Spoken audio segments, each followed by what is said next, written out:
नमस्कार, खबर प्रधान देख रहे सभी दर्शकों का बहुत बहुत स्वागत है और मैं हूं आपके साथ संगीता श्रीवास्तव।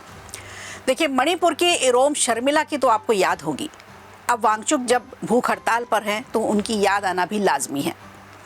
शर्मिला 2000 से 2016 तक यानी पूरे 16 साल तक आमरण अनशन पर रही।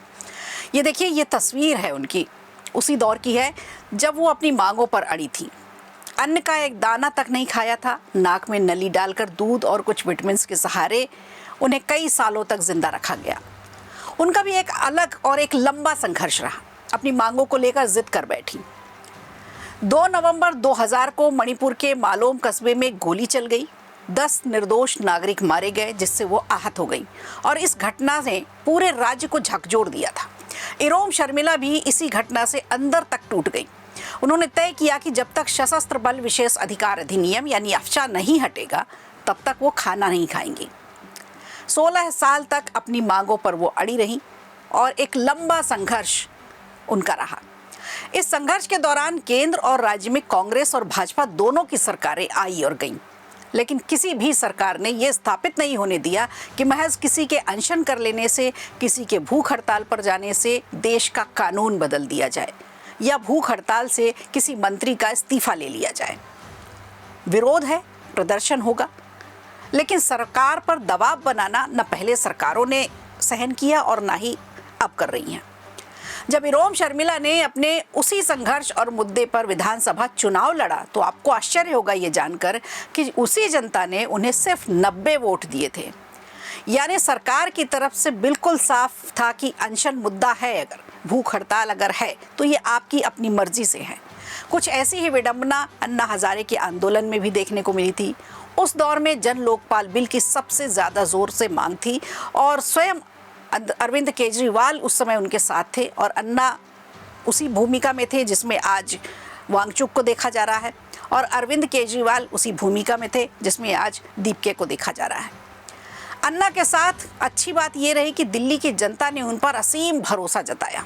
कुछ उनका व्यक्तित्व था ऐसा और कुछ कांग्रेस की सरकार से लोग परेशान हो चुके थे और जन लोकपाल बिल और पढ़े लिखे अरविंद केजरीवाल पर जनता भरोसा करती चली गई और उन्हें 70 में से 67 सीटें देकर केजरीवाल को भरपूर भरोसा दिया और जीत दिलाई। लेकिन 3 बार मुख्यमंत्री बनने के बाद भी केजरीवाल सरकार ने उस जन लोकपाल बिल को विधानसभा के पटल पर नहीं रखा। फिर भी अन्ना को लगा ये तो मेरे साथ धोखा हो गया। कानून में बदलाव या संशोधन करने के लिए व्यवस्था का हिस्सा बनकर सरकार बनानी पड़ती है। उसका एक पूरा प्रोसेस होता है। यही लोकतंत्र की बुनियादी शर्त भी है। इसीलिए इरोम शर्मिला ने चुनाव लड़ा। तब उन्हें अपनी असलियत का एहसास हुआ कि जो लोग उनके साथ थे और जिस मुद्दे के लिए उन्होंने 16 साल दिए और उसी जनता से जब वोट मांगने गई वो, तो उन्होंने खाली हाथ लौटा दिया। सिर्फ 90 वोट दिए उन्हें। सच्चाई बिल्कुल यही है, वो बहुत कड़वी है। सच्चाई तो ये भी है कि अन्ना केजरीवाल के उस प्रयोग के बाद अब देश की जनता किसी भी तरह के जन आंदोलन पर अपना भविष्य नहीं देखती और किसी भी तरह के आंदोलन पर अब भरोसा नहीं कर सकती, क्योंकि अन्ना और केजरीवाल की आंदोलन ने ऐसा दर्द दे दिया है कि अब जनता भरोसा ही नहीं कर पा रही है। सरकार आंदोलनकारियों पर दंडात्मक कार्रवाई करके उसे सहानुभूति का एक बड़ा मुद्दा ना बना दे, तब तक जनता आंदोलन के साथ नहीं आ पाती।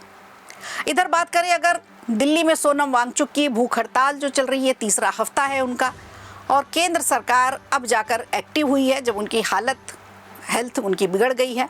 केंद्र स्वास्थ्य मंत्रालय ने दिल्ली के 3 अस्पतालों को निर्देश दे दिया है जंतर मंतर पर चल रही भूख हड़ताल में शामिल पर्यावरण कार्यकर्ता सोनम वांगचुक और उनके साथ के जो लोग हैं उनका दिन में 2 बार मेडिकल चेकअप होना चाहिए। हेल्थ मिनिस्ट्री के ये निर्देश हैं। मेडिकल इमरजेंसी भी हो सकती है, उसके लिए भी सरकार एक्टिव है। इस आंदोलन की शुरुआत कॉकरोच जनता पार्टी के साथ हुई। वांगचुक 28 जून को इसमें शामिल हुए। 17 जुलाई तक उनका वजन 9 किलो घट गया। तो शुरुआत हुई नीट पेपर लीक के मामले के विरोध से, शिक्षा मंत्री के इस्तीफे की मांग से। वांगचुक को यह भी ध्यान रखना चाहिए कि केंद्र में बीजेपी की सरकार है। गृह मंत्री अमित शाह की अपनी रणनीतियां हैं जो 2 नहीं 4 कदम तक आगे का सोचकर चलती हैं। जब इरोम शर्मिला के 16 साल में नहीं सोचा गया तो क्या ऐसे में उन्हें भरोसा है कि सरकार उनकी बात मानेगी? जो जनता शर्मिला के लिए हाय हाय कर रही थी, उसी जनता ने चुनाव लड़ने पर उन्हें सिर्फ 90 वोट दिए। तो कहने का मतलब ये कि सरकार कभी भी भूख हड़ताल के दबाव में नहीं आती, सरकार किसी भी तरह के आंदोलन के दबाव में नहीं आती। ये नैरेटिव पहले से ही सेट है, चाहे वो किसी भी दल की सरकार रही हो। भूख हड़ताल करके सरकार से अपनी बात मनवाना, सरकार पर दबाव बनाना, ये तो देश में एक ऐसा नैरेटिव सेट हो जाएगा। तो आपको क्या लगता है कि क्या लोकतंत्र में सबसे बड़ा त्याग करने वाला व्यक्ति हमेशा से एक बड़ा जननेता बन पाता है? तो क्यों चुनाव हार गई शर्मिला?